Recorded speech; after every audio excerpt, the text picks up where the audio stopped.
नाज़िन दोदापुर के गोठ बिशाम खान कटोहर के रहवासी 6 डिसंबर ते मेहराण टीवी सां गॾु सकाफ़ती ॾियारो मल्हाइण जो ऐलान कयो आहे।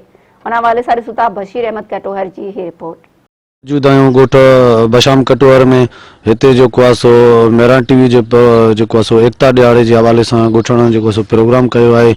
अचो त उन्हनि सां ॻाल्हि ॿोल कयूं त उन्हनि जो जेको आहे सो टोपी अजरक वारे ॾियारे एकता ॾियारे जे हवाले सां उन्हनि जो छा चवणु आहे।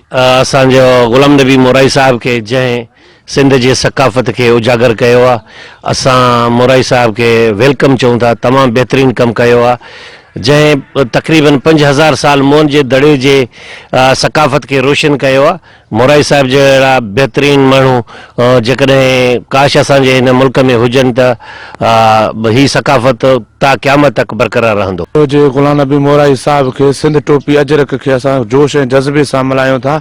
सिंध मेहराण टीवी जो वॾा वॾा थोरा आहिनि, महिरबानी आहे, इहा प्रोग्राम थींदा रहंदा आहिनि। मोराई साहब जा थोराइता आहियूं जंहिं हिन टोपी अजरक जो मान मर्तबो वधाए हिन सिंध खे रोशन कयो आहे। असां मेहराण टीवी जा थोराइता आहियूं जंहिं हिन अजरक टोपी जो नालो रोशन करे सिंध जो मान मथां वधायो। असां मेहराण टीवी जा थोराइता आहियूं जीअं टोपी अजरक हिननि शुरू कई आहे। असां ईद वांगुरु हीअ मल्हाईंदा रहंदासीं।